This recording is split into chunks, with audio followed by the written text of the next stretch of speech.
All right. Well, good afternoon, everyone. Excuse me, or good morning, as the case may be. So today in this webinar, we'll be touring some highlights from the fall 2021 edition of Transit's quarterly customer satisfaction survey called the Rider Happiness Benchmarking Program, or RHB, as we more often refer to it.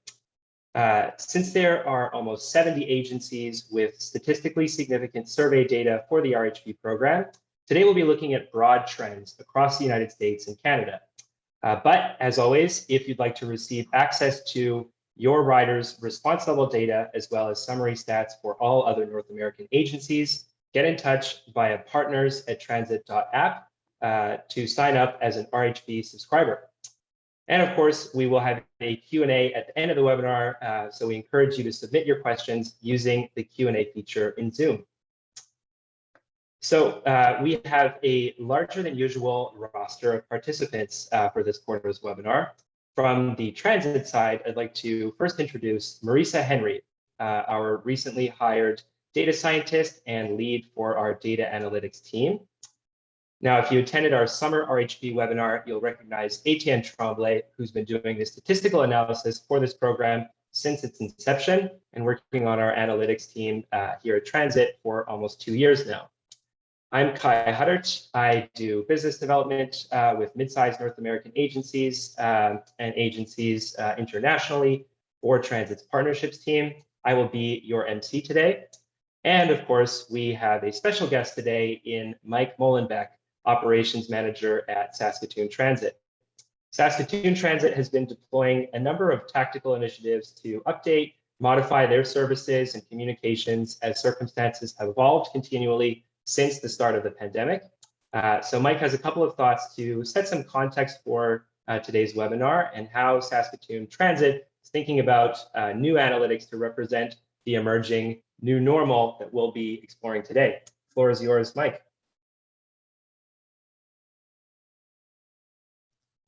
Oh, Mike, I think you're on mute. Thanks, Kai. Sorry about that. Hard ridership numbers have been driving decisions at agencies and have typically been the best way to determine how successful a system has been. With disruptions in travel patterns and weekly usage, ridership by itself does not necessarily always provide the full picture of the number of people that are impacted by your service. So we're looking at numbers of app opens for the Transit app or the number of unique users, as well as direct feedback like we get in the RHB survey from Transit. We're able to gauge the number of people within our service and how our rider base has been changing. Thanks, Mike. And I do look forward to hearing from our audience as well during the Q&A portion about how their understanding of metrics may be evolving as we all move further into this new normal, as we're referring to it. But first, for those joining this webinar series for the first time, let's take a quick look at the program itself. So RHB is a subscription service for agencies to receive detailed local survey results on key customer satisfaction indicators on a quarterly basis. So Transit officially started the program back in April of 2021, following a successful pilot in November of last year. The results we're presenting today are from the survey that ran in late October through early November 2021, wrapping up just a couple weeks ago, with surveys pushed exclusively through Transit's in-app banners and push notifications on mobile phones. So the RHB program both helps public transit agencies benchmark for interagency comparison, as well as also like amass longitudinal data to track their own customer satisfaction performance over time. By distributing surveys to our representative sample of riders spanning hundreds of agencies across North America, Transit's RHB program offers subscribers those 4 local survey reports per year for one single annual subscription fee, which includes local response level data, as well as access to all other agency summary stats for each single RHB question, which really facilitates that benchmarking and comparison aspect. So while only subscribers will enjoy access to all local agency-specific data, we at Transit will continue to publish top-line national results publicly. The next RHB survey that we plan will be released through the app in late January, following that quarterly schedule. And we look forward to seeing you again for the first RHB webinar of 2022 in February of next year. So in addition to receiving detailed survey results from their local service areas, subscribing agencies for the RHP also get to take a seat at the Rhp Steering Committee, which meets in between each quarterly survey round to help steer the direction of the next survey. In order to analyze changes over time effectively, we do keep most questions consistent from survey to survey, but we also work with the steering committee to add in a number of questions that we can change for each survey round to address more topical of the moment concerns.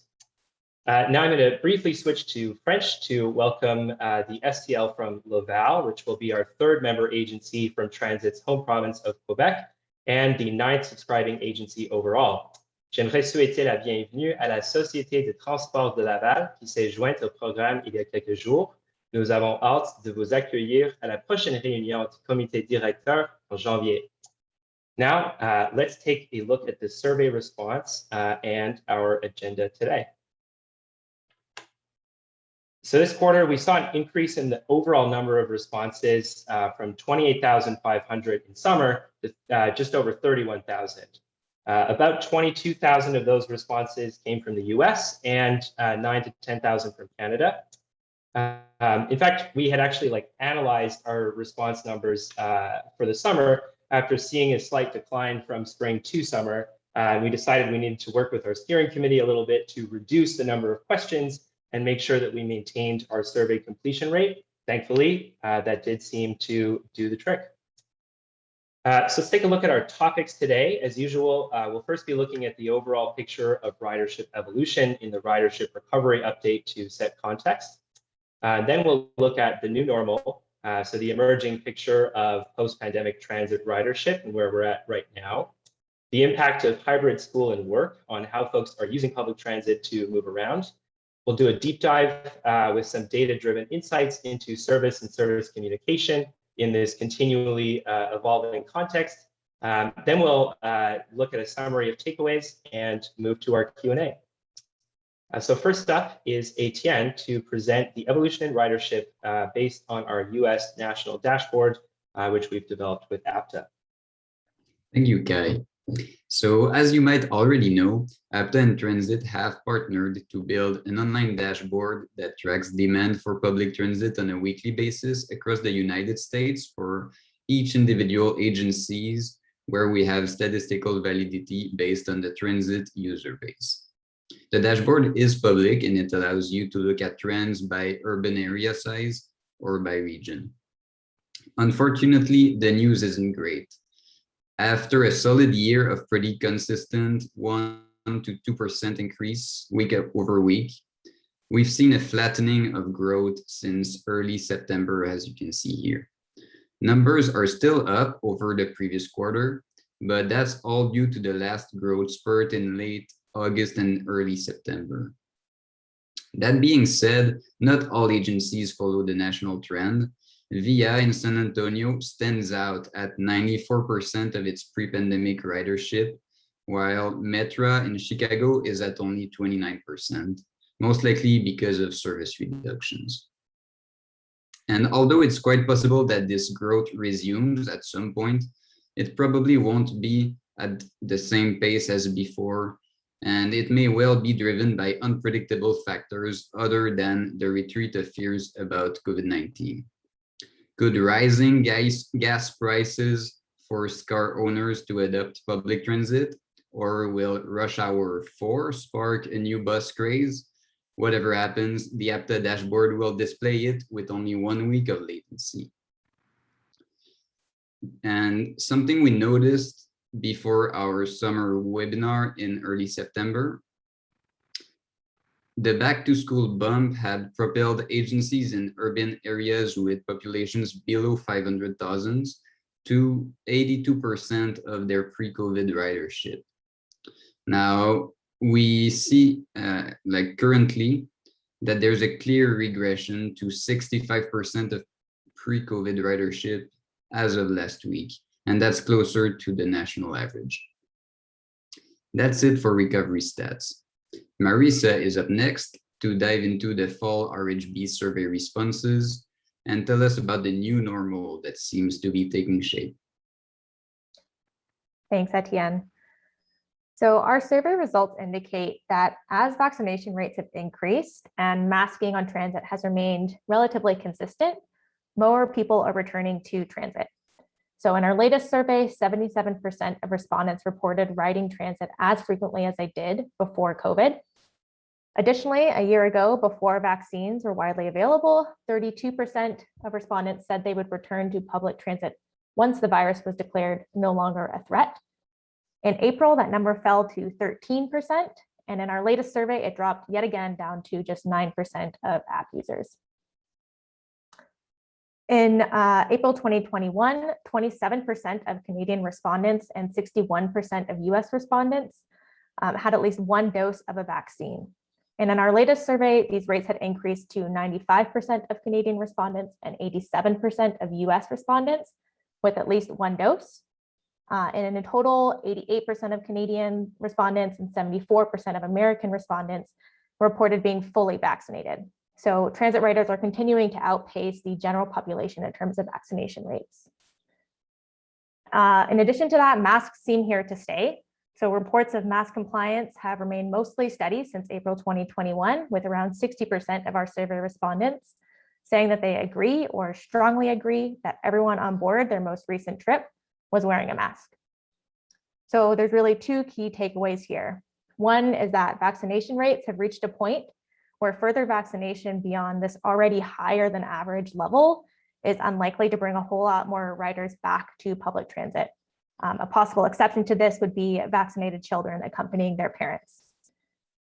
The other point is that masking has been consistent for a while. So the emerging portrait is that positive COVID developments in the future probably won't have a dramatic immediate effect on the way that vaccination rollout did this spring and summer.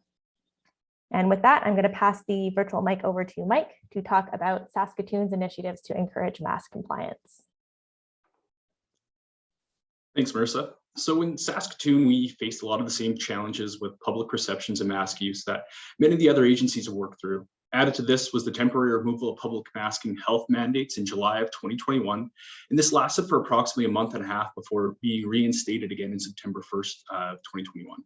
So we really needed to stay on top of what the public was doing through education campaigns. You can see below, you can see here that there's pictures of our mask bus. We've been deploying this twice a month in our main terminal. We have some supervisor staff there. They're answering some questions from the public. They're providing some reminders, but also doing the fun things like giving away some masks to be used. In addition to this, we've also leaned on our operators and the onboard tech to track issues for supervisors to follow. We managed to create heat maps of where we are seeing issues in passenger mask compliance, so we can purposefully monitor areas and provide a presence of support. And just keep in mind, Saskatoon, like many smaller agencies, doesn't have a transit police force. So the focus here isn't necessarily on enforcement. It's all been about education. In addition to providing mask education in the downtown terminal with the mask bus, we also use the transit app to help communicate when masks are required. We set up audible announcements outside the bus and when the doors opened, and also inside the bus at the push of a button by an operator. And finally, we added a handbill to over 3,000 food kits, letting our vulnerable population know when masks are required in all transit vehicles and where to go to get one. These are just some of the tactics we used to ensure everyone knew what was expected of them. Awesome, thanks, Mike. Now let's check in with Étienne to talk us through how part-time work from home models are changing ridership patterns. And again, I just want to remind our audience, please be sure to keep submitting your questions using the Q&A feature in Zoom down on that bottom ribbon there. We will get to all of them during the Q&A at the end of the webinar. Over to you, Étienne. Thanks, Kaj. So things aren't like they were before, and the impact of the new travel patterns is being felt, in particular the hybrid model, where you work from home or attend classes remotely on certain days and in person the rest. Of the 23% of respondents who report riding less than before COVID, 40% say it's because of continued COVID concerns. For another 40%, it's because they're working or attending school from home at least one day a week. And for 27%, the reason is service reduction or changes. Even as people increasingly return to in-person work, not all riders are commuting every day.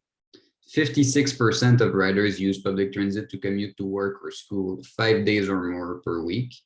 28% do so 1 to 4 days per week, and 4% work from home exclusively. The remaining 12% are either on leave, retired, unemployed, or something else. And the good news is that over 7% of all respondents are currently commuting less than 5 days per week, but they expect to increase their commuting frequency to 5 or more days per week. As you can see in this diagram, it's the biggest headed change this quarter. Of course, these stats are based on respondent expectations, and our past surveys have taught us that those tend to be a little bit optimistic compared to what turns out. Now back to Mike to discuss how they've adjusted service levels to cope with this in Saskatoon. One of the things we're actively trying to expand and improve is our service alerts. We're fortunate we have a really high transit app adoption in Saskatoon, so our ability to reach out with real-time alerts is quite impactful. We rely on the integration with our CAD AVL software to process alerts for the public, and anytime a trip will be missed or if a bus is more than 10 minutes late. Just recently on Tuesday night, we had a significant winter storm, and we were able to keep the public updated with any of the adjustments we made to the service to keep the service going. Even though riders can see where their bus is in real time, it's nice to be able to communicate with them, reassure them that their bus is coming, but due to the extreme weather, it will be running late. But taking this a step further, we've looked closely at our ridership data, specifically when and where people are boarding, to determine what adjustments can be made to service levels and frequency in different areas of our city. Just like everywhere else, budgets are tight, and there's an endless battle of perception of buses running empty. This had us looking at what we can do to right-size supply with demand. And what we did do was reduce frequency in certain areas from 30 minutes to 40 minutes. And then we added an on-demand transit option to help provide additional and flexible frequency. The important step here was to find a way to minimize customer impacts and minimize the potential for cannibalization of rides by on-demand transit. When we did this, we looked very closely at demand by hour and determined what the busy trip in that area was. And the goal here was to ensure that the timing for that specific trip remained the same. Ultimately, the bulk of the riders saw really no change, but we've been successful in doing more with fewer service hours. Our next step will be ensuring that we can integrate the on-demand trip planning with our fixed route. So the decision of what kind of service a rider uses is based more on trip times and arrivals instead of the perception of the service that exists. The other benefit to all this is that the reduced frequency has allowed for better schedule adherence. Awesome. Thanks again for the real life on the ground context, Mike. Marisa, I'll now let you take it away for this quarter's update on service and service communication before we present the summary and get to Q&A. Thanks, Kai. So of the respondents who reported riding transit less now than they did pre-pandemic, nearly a quarter say their reduction in riding frequency is due to longer-term service changes, like the elimination of routes, reduced operating hours, or the modification of transit lines.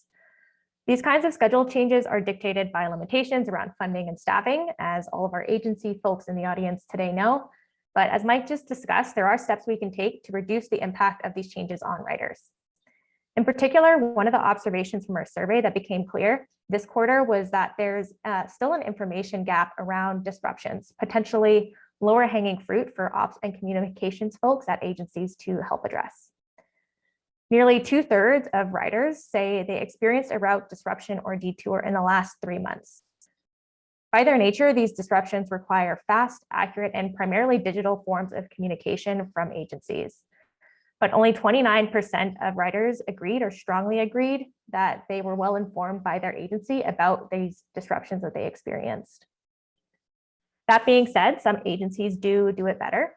So despite overall poor rankings for agencies on communication about service disruptions, a few systems rose above and scored particularly well, including UTA in Salt Lake City, Utah, STTR in Trois-Rivières in Quebec, CAMBUS in Iowa City, and Via Metropolitan Transit in San Antonio. Now let's take a look at communication channels. So while it's not surprising that most people that responded to our survey recalled receiving communication from their agency through our app, it's notable that no other distribution channel reaches more than 1 in 3 riders. So for example, signs and posters at stops or onboard vehicles reached just 30% of riders, while 14% of riders recalled receiving information through the agency's website, and just 11% communicated with their agency on social media. Additionally, our survey indicates that how people communicate with their agency varies by income level. So this figure shows which communication methods riders have used in the last 3 months by income. So they're allowed to check off here as many different modes of communication as they like. And while transit is of course the number one, it's interesting to see that how the percentage of respondents participating in public meetings, using the agency's website, and using social media to communicate with their agency increases with the rider's stated household income. So only calling the agency's phone number, texting the agency, and using transit app diverge from this pattern. The most obvious takeaway here is that ensuring the quality of digital and app-based communications is an equity building measure. At Transit, the pandemic was a catalyst for us to make sure that we understand who uses our app. With 6 opt-in surveys under our belt since April 2020, we've seen that each time our user base comes from lower household income backgrounds and is more diverse than national statistics on public transit ridership would suggest. And that's not just another plug for us. We believe that maintaining high quality digital trip planning information, service information, and communications channels more broadly is an important part of any agency's equity strategy. And it's important to know who's being served and who isn't. Now I'd like to take a step back from digital comms, because we all know the on-the-ground infrastructure is also hugely important. So I'll call on Mike one last time to talk about something that's a key physical element in the customer experience and a challenge for many agencies as they work with cities and other partners: bus stop quality. Take it away, Mike. Thanks, Marisa. We place pretty low among agencies for our riders' opinion of our bus stops. Specifically, the survey asked if we provide a comfortable place for our riders to wait for the bus. We rank 67 out of 68 agencies with at least 100 responses to the survey. So Saskatoon, just remember, is one of the coldest cities on the continent, so stop comfort is important, and we're aware this is an ongoing problem that we've been working to address. One successful program we ran a few years is a Bus Stop Blues campaign. And this is a program which asks riders to nominate stops in need of improvements. Seeing the ranking in the survey, we know that this is definitely something we really need to dig into and crowdsource to make the investment decisions in infrastructure that is being used the most. Bus Stop Blues, I love it. Thank you, Mike. Definitely, as avid crowdsourcing fans ourselves, it's always great to see agencies adopting that kind of approach. It's very cool, like you get the information you need through a campaign like that, but it also offers a degree of marketing built into the campaign to leverage those investments and get the word out to the public. It's something you're caring about and something you're actually addressing. So as we put this together with Mike, we couldn't help but be reminded of this year's Sorriest Bus Stops contest, hosted every year by Streets Blog USA. So transit riders across North America were invited to submit photos of the worst bus stop on their system, which would then compete through a sweepstakes for the crown of Sorriest Bus Stop of the Year. And I'm sure at least some of our attendees today are aware that this year's winner was in beautiful Quebec City, a place that, of course, is very dear to our hearts here in Montreal. Quebec City's RTC had tough competition from the New York MTA Staten Island Bus Division's Haunted Shack bus stop. At the end of the day, though, Quebec won the top prize. I don't know about you all, but for me, it's really the arm-flailing inflatable tube man that seals the deal. More seriously, at Transit, we are working on a new feature called Rate My Ride, which will allow riders to provide direct feedback about not just their ride, but also their bus stop. So we'll be unveiling an initial version 1 of Rate My Ride in the new year, and we are very excited to see how riders use the tool and how it can be useful in informing our transit agency partners. Okay, back to business for real. Let's take a look at our last slide on NPS scores before we get to the summary and then the Q&A.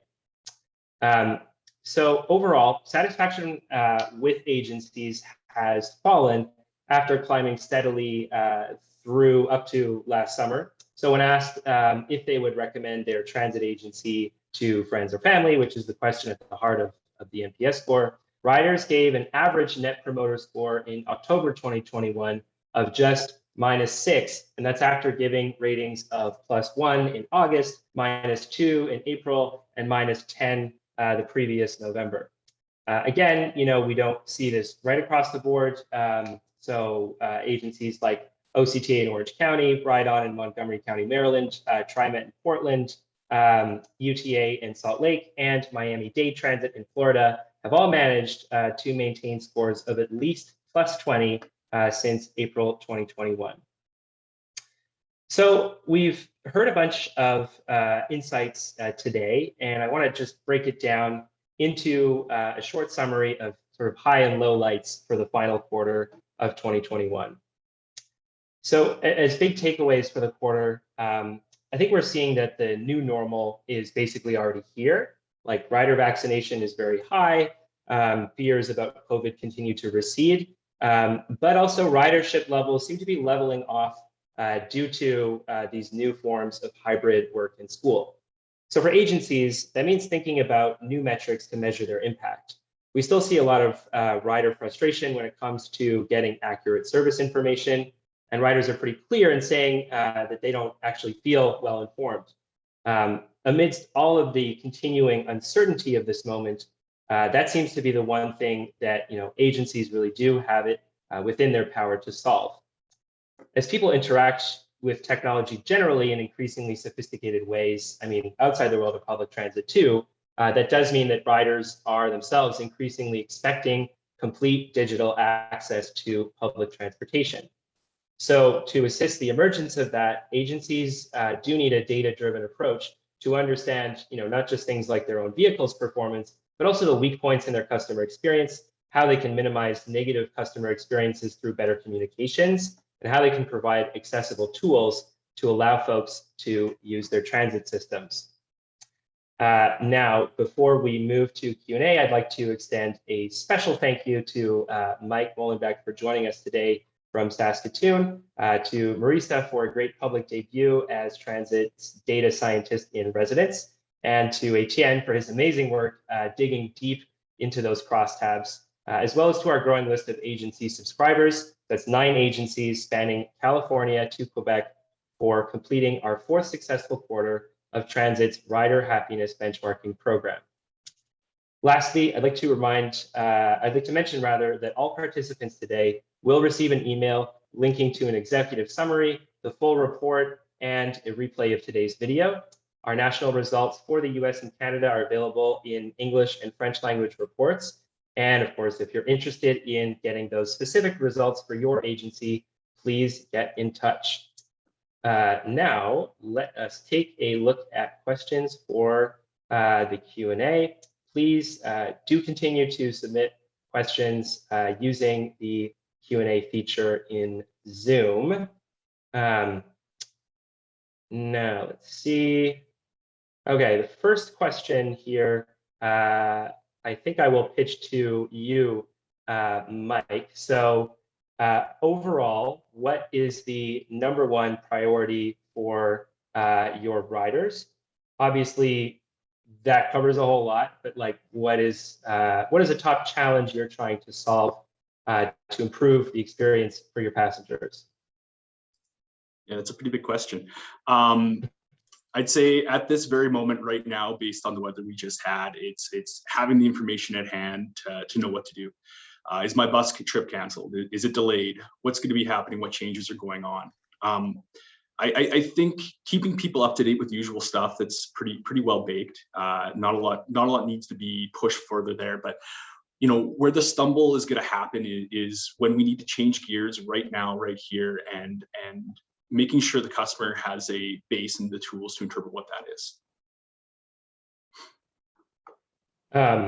Great, thank you, Mike. So Mike from Saskatoon also mentioned that they're seeing a different ridership pattern where riders aren't necessarily taking as many trips. Is that something Transit is seeing on a national scale? as well. Étienne, I'm going to pitch that question to you. Thanks. Yeah, yes, it is. We're seeing it. At Transit, we're not able to count actual rides because someone can get all their info just by opening the app without any taps. And in that case, we don't know if they took the trip or not. But what we do measure is app opens per user over time. And that's something that's been declining by about 15% actually, compared to before the pandemic. So yes, it's in line with what Mike is seeing in Saskatoon. Current riders are less active on average than those that were there before the pandemic. Hopefully that answers your question. Yeah, I think so. Thank you, Étienne. We got a question here from Caleb. So do we have any predictions about the long-term future of public transit in North America post-COVID? I guess I can start off by saying I don't think I have any confident predictions at this point. I have a couple of ideas. Mike, do you have any thoughts on that? Sort of what could the picture look like a couple of years out or further? I'm hoping that what we're doing now, we're seeing, possibly more entrants into transit, maybe not full-time entrants, riding daily, but people that are dipping their toes, that there might be an expansion of the customer base and hopefully ridership when it starts catching up and people start the return to work and people are where they need to be, that things we see the increases that we're hoping to see before. Yeah, that makes sense. And I guess we're also locked into dealing with the present moment too, and sort of shift on a much smaller time scale. I think right now, certainly within transit app, but I can only imagine out there, our agency partners are sort of reacting as well in real time. I can say, what we have seen is a shift from, higher income folks are certainly using these systems less. I think we mentioned that ridership is down the most on Metra in Chicago, and I think that is a commuter rail system sort of represents who uses commuter rail versus modes like the bus. And we've certainly those who have stuck with public transit, and we've seen them using the app through the worst times in COVID were primarily bus riders as well. So I think that's still an open question, and I don't have the answer, but it'll be interesting to see if those trends continue. And I always think there's, we'll be able to bring folks back and encourage first-time new riders through offering better service. So let's see, we have a question I will probably pitch to you, Marisa. So Transit mentioned that the Rhp survey is delivered via Transit app only. How do you think that impacted the breakdown of who receives other communications methods? Thanks. Yeah, so our survey is delivered through the app, and of course that then influences who's responding. So it's an important caveat to keep in mind as you're interpreting some of our survey data. So that being said, I think that the data still speaks to the reality that different modes of communication are used at different rates, depending on the individual. And it's an important thing for agencies to keep in mind and be able to track. So 85% of Americans have a smartphone, and digital communication is inevitably going to be the most effective way to reach the largest number of riders. Awesome. Thanks, Marisa. Mike, I think this one is going back to you.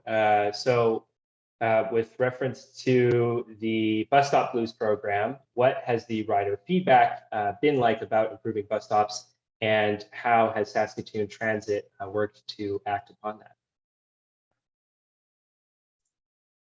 I'd say the feedback's been really good on that specifically.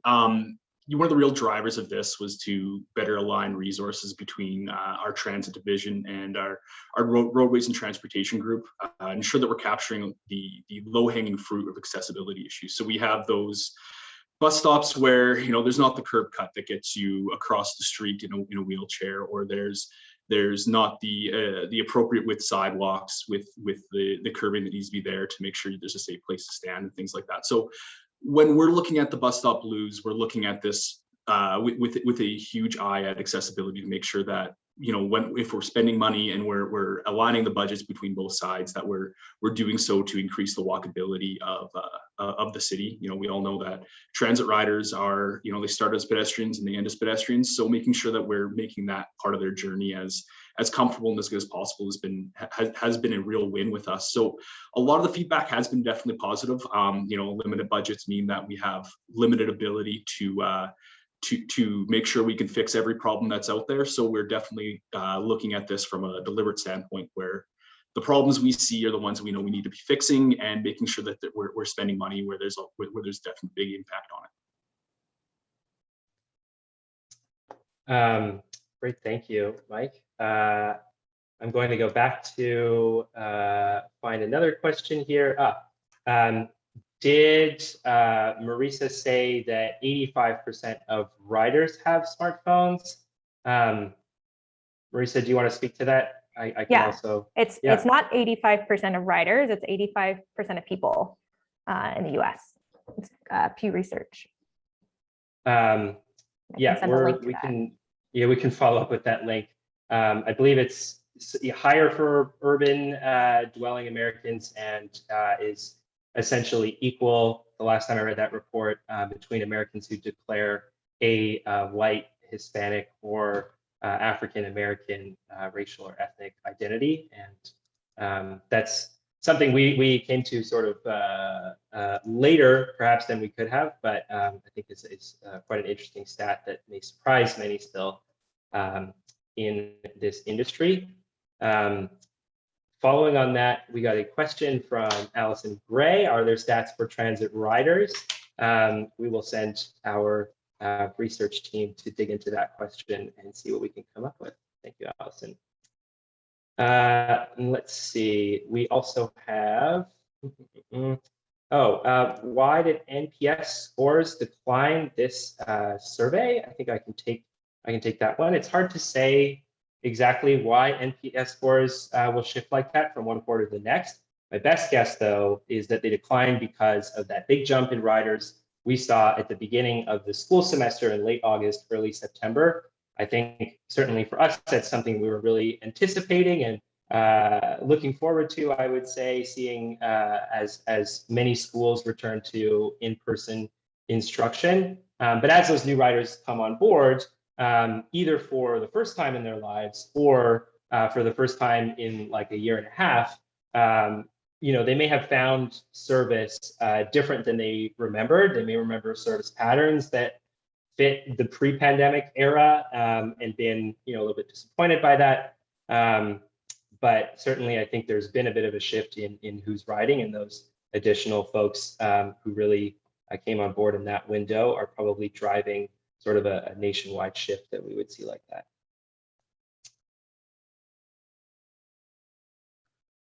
Well, I think if we are not getting any other further questions than we had, I would like to say thank you very much to everybody who came to watch our webinar today. You will be receiving a copy of it as well as access to all the national reports via email. Thanks again to our participants, and take care.